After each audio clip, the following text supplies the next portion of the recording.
Yanis Varoufakis, he cannot stay out of the headlines, even though he is no longer the finance minister of the country. This all started when he tweeted out earlier today that I will not be in Parliament tonight.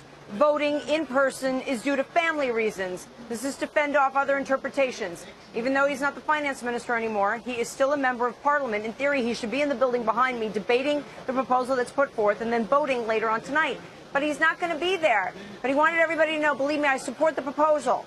But it's family reasons. Then a local reporter, and suddenly on television, all coverage of the Parliament stops to show photos of Yanis Varoufakis getting on a ferry out to an island in his Mini Cooper with his family, and it looks like he's going on vacation. A local journalist takes photos of him. His security detail supposedly attacks him. There's some drama there that's tangential to this.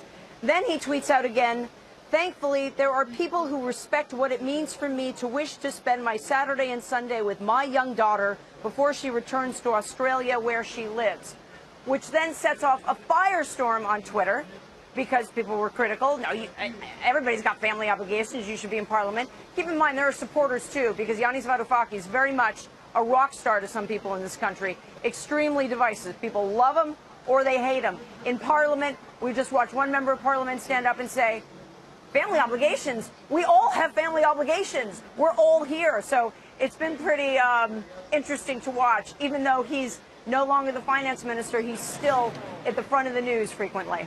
Yeah, the media frenzy intensifying there. Michelle, stay with us. We're going to switch out to Steve Liesman in Frankfurt. Steve, for the latest on Germany's reaction to Greece's latest bailout plan here.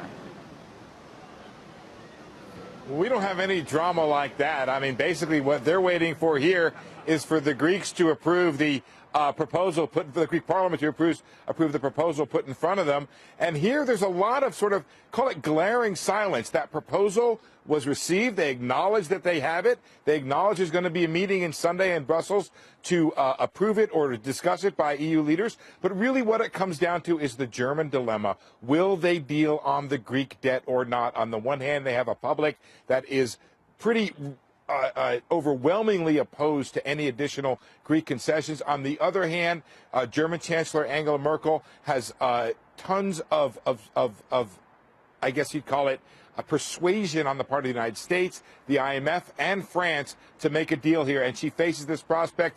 On the one hand, they fear that the Greek example could be one that others follow. On the other hand, she's concerned she doesn't want to be the leader that presides over the dismantling of the European Monetary Union. So really, we don't know how she thinks. We'll believe on Saturday when finance ministers meet in Brussels, we'll get some sense of that and whether or not there's some form of a Greek write-down, some form of lengthening of the maturity, or a write-down of the interest rates. Most of these have been recommended in some form or another by the IMF.